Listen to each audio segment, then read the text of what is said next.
Good morning, beautiful people. Your girl Nisha Michelle is back with another video. I know it seemed like I'm looking up. I'm trying to get me another scenery setting going on. I should have got me some water, but ooh, I see it right there. I ain't gonna stop this video because I am finna read something off of what's it is? Chat GPT. So we can learn together.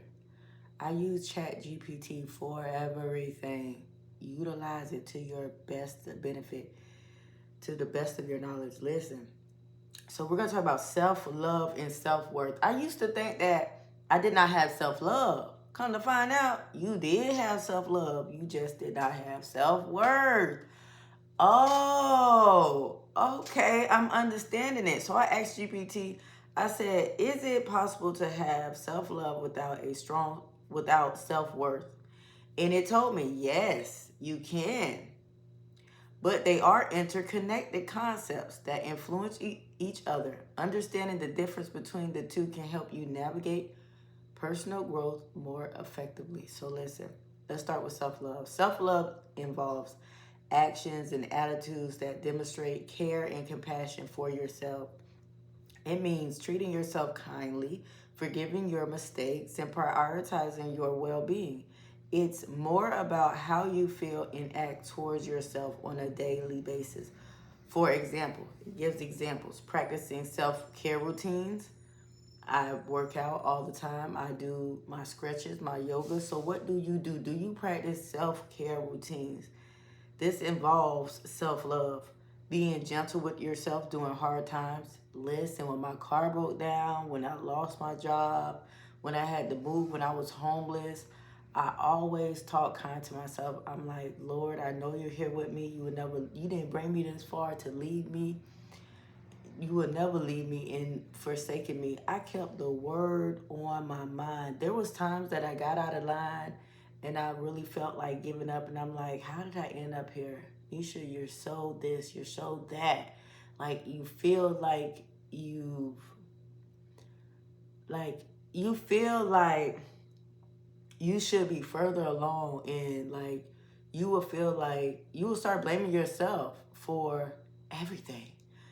But because I stayed in my word, and because I repeated those scriptures, and because I kept my self-care routine, I walked every morning, I still recorded my workout videos, that kept me going, and it continues to keep me going.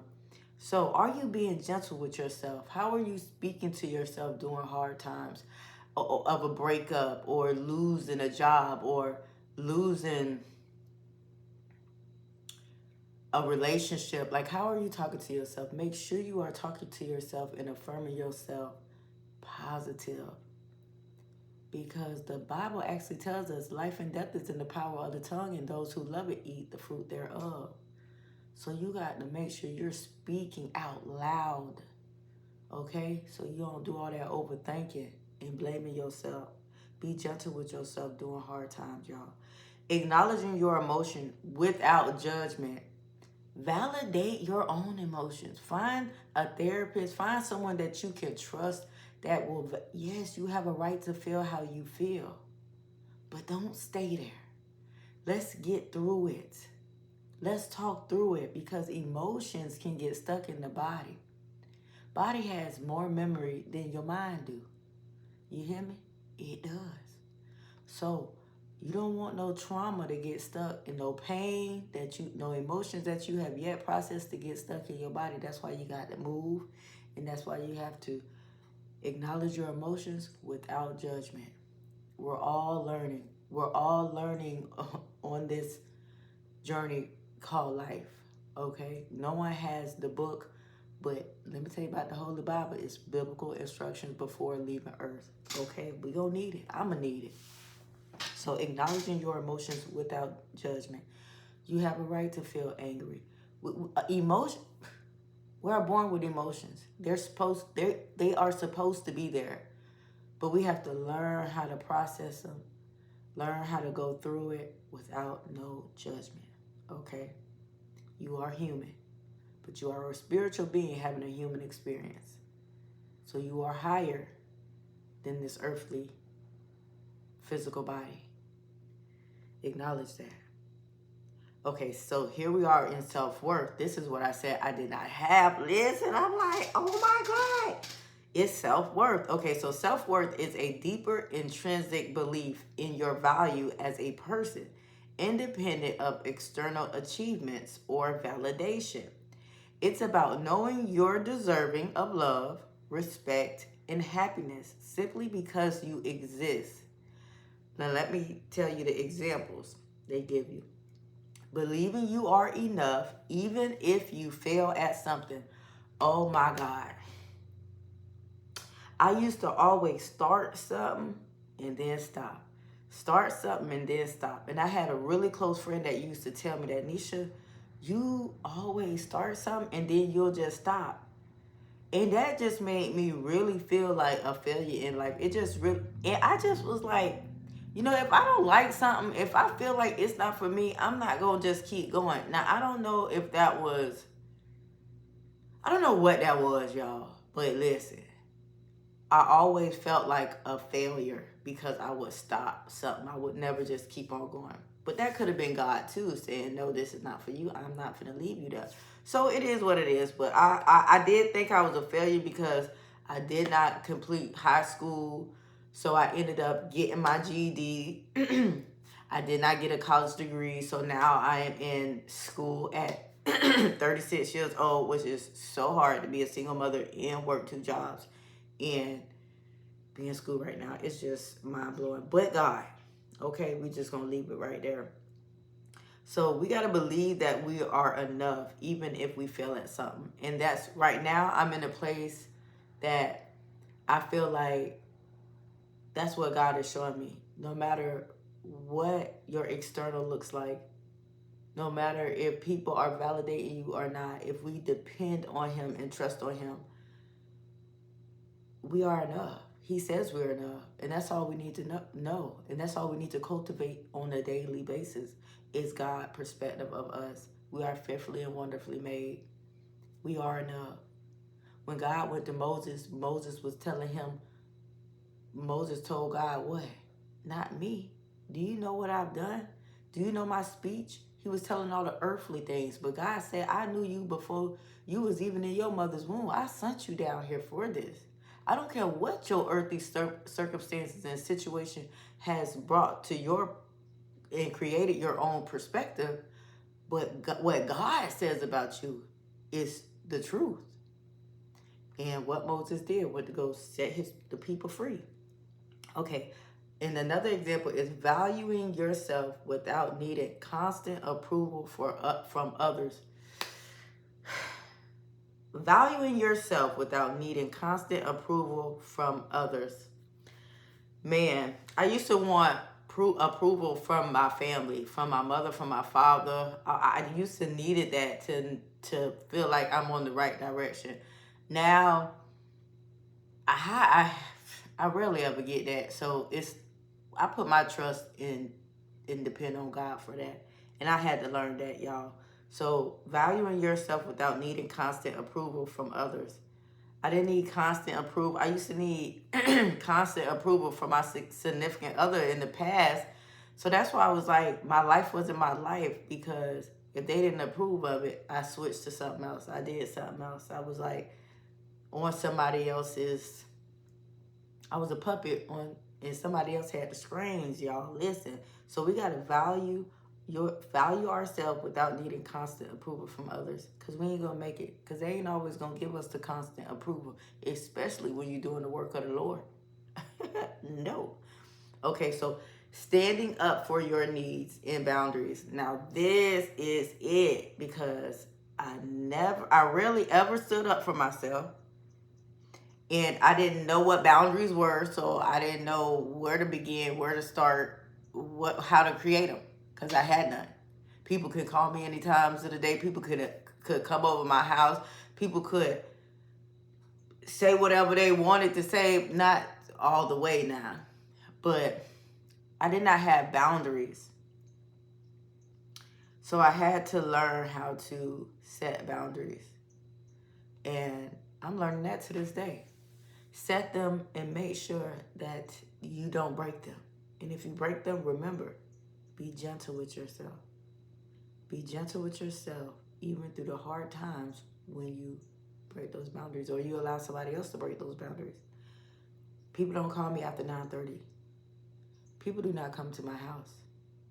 If I don't want to discuss something with someone, I tell them I don't want to discuss that with you. When people used to tell me, oh, she eating grass, oh, I had to stand up to one of my family members about that. When I choose to eat healthy, I choose to eat healthy because the doctor said I was on the verge of diabetes. I was on the verge of my life, my genetics. What run in my family? Cancer, diabetes, high blood sugar, all this stuff. I don't want that. I want to be here for my kids. So I had to learn this stuff, and standing up for myself and using my words and learning how to articulate my feelings instead of thinking that somebody can read my mind. Because when we don't know how to articulate our boundaries and articulate our feelings to someone, then they gonna run all over us. They're gonna run all over you. You got to learn how to communicate. I actually took a communication class as well because I needed to learn, and I'm still learning. Especially when it comes to your family members, because they know you so well. They grew up with you, so they think they can treat you how they always treated you. And just because your parents are your parents, don't make them right. They can be wrong. I'm not saying disrespect them, because I would never. I will honor them and say what I need to say in a neutral and assertive way. That's it. That's all I can do. And you got to learn not to be afraid to do that. You ain't always got to agree with someone that you disagree with. That's standing up for yourself. Now, if you're agreeing with everything somebody say, that means you ain't got your mind. They got it. And they can manipulate it. And they can make your choices for you. And you don't want that, because then they're going to control you. Okay? So the difference between, so standing up for your needs and boundaries. That was the third one. Okay, difference between self-love and self-worth. Let's go here. Self-love is about actions. Self-worth is about belief. You have to believe. See, I had the actions. My self-love, I took care of myself. I eat clean as much as I know how to now, okay? I ain't perfect. I go to the gym. I go on walks in the park. I go in nature. I read. I listen to audiobooks. I go get my nails and toes done when I can afford it. Hello. I take the self-love actions. I do my devotion. And that took time for me to develop all this. But self-worth is about belief. It's my belief system. It's y'all belief system. We got to learn how to believe. This is why I say cultivate the perspective that God has for you on a daily basis. Let me continue. You can engage in self-care and still struggle to truly believe in your inherent value. See, we inherit this value from the Lord. Okay? Taking care of your physical health, but doubting your emotional worth. You are worthy of respect. You are worthy of love from others. You are worthy. We are worthy. Self-love can be surface level. Self-worth is foundational. Lord have mercy. My bad, y'all. Foundational. Self-worth is foundational. Now, God is my foundation now. See, before I had an intimate relationship with God, my foundation came from my family, because that's where you grow up in. But God had to tear down that foundation because I was operating from the wrong belief system that I grew up into. Okay? So until you have an intimate relationship with God, He going to tear that foundation down. And He going to have your foundation built on Him. And that's how you build self-worth. Self-love may focus on outward practices, buying yourself gifts or pampering yourself, while self-worth requires an inner conviction that you're valuable regardless of your circumstances. My God, my God, my God, my God. Listen, let me read that again. Self-love may focus on outward practices, buying yourself gifts or preparing yourself, while self-worth requires an inner conviction that you're valuable regardless of your circumstances, regardless of what you're going through, regardless of where you live, regardless of the situation, regardless of anything. You are valuable. You are valuable. But you got to choose ye this day who you will serve. Okay? You have to cultivate that value. You have to build your intimate relationship with God so you can know to stand on it. And you can act like it and build confidence. So that's where I get my confidence from the Lord. Okay? From the Lord. He said there are many mansions. It's plenty for everybody. There's no need to be jealous. There's no need to be envious. There's no need to covet. There's no need for none of that. We live in a world where it's almost 8 billion people. If I'm not mistaken, 8 billion people. It's enough to go around. You can learn that by the food chain. You got McDonald's right by Burger King. You got KFC. You got Taco Bell. These people all work together. They all in the same position doing their own thing.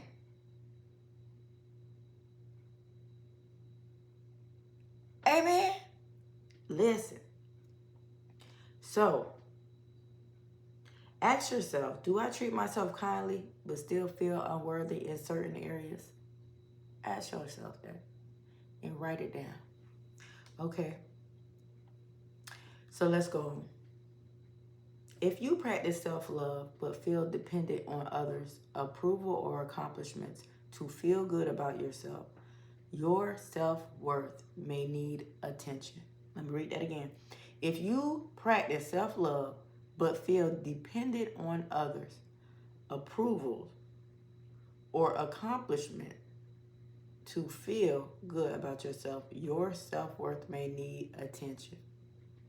Listen, it's people out here got degrees on top of degrees, done did everything that they were supposed to do, and now they 30 years old and they still don't feel fulfillment. They still don't feel self-worth because they still dependent on others' approval. You can't be dependent on somebody else's approval because things change. People is changing. Change is constant. Okay, do I set and enforce boundaries? I just was speaking about this earlier. If you find it hard to say no or accept mistreatment, it could indicate low self-worth, even if you're engaging in acts of self-love. I learned to say no. That was the most powerful thing I have ever said out my mouth was no. Because I would give my time, whether that was taking somebody somewhere, whether that was talking on the phone for hours. Y'all, excuse this noise. I don't know what it is. I think they cleaning the road. But the show must go on. So the video must go on. So I could not say no. So I learned to say no. And that was the greatest thing I could have done. It was hard. It was so hard because I'm a recovering people pleaser. So it was really hard, y'all. But I learned to say no. I just trust God, and I got in my word, and I learned to say no, and that was standing up for myself. And I did no longer accept mistreatment. I would remove myself from the situation. I would love you from a distance, baby. Listen, family member or not, I don't care. I had to talk to God. Listen, family member or not, y'all, listen. Do not accept mistreatment, because when you accept it, you are teaching people how to treat you. You are tolerating it, and you're killing yourself inside. You're killing yourself in here and in here. You're breaking yourself down for what? Because you love someone so much you can't even stand up for yourself. That's not love. It indicates low self-worth. So how do I react to failure or rejection? A person with self-love may soothe themselves after failure, but without self-worth, they might still feel fundamentally not enough. Listen, you are enough. God says you're enough, and that's enough. Work on cultivating the perspective that God has for you, cultivating faith, cultivating confidence with God. Okay? So what else do I have? So strengthening both for self-love. Practice daily acts of kindness towards yourself. Practice daily acts of kindness for yourself. Your words are powerful. Use them on yourself. We have best friends and we have people that we love in our life and family members, and we will give them the best advice. Best advice. We will talk to them. It's going to be all right. You're beautiful. You are this. You are that. You are that. I need you to put them words on yourself. That's what I did. On the day, I still do it. I have to create sticky notes. That's what I started off back in 2020 when I lost everything. It was sticky notes plastered all over the place. Listen, I was not playing. I needed to cultivate. I needed to know. Regardless of what anybody else had to say. We don't seek approval. We don't need validation. But from God. We don't need constant validation. As long as God approves, that's the only thing you need to be seeking for. Because He has the last say so. He knows your beginning from your end. He knows you better than you know yourself. Okay? So practice daily acts of kindness towards yourself. Don't forget about yourself. I had a conversation with somebody the other day. They said, I don't have time to learn. I don't have time to read. I don't have time to work out.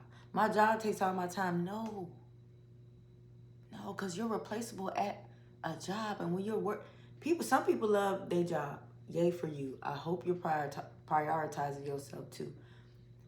But when you're working at another job, you're building on someone else's dream.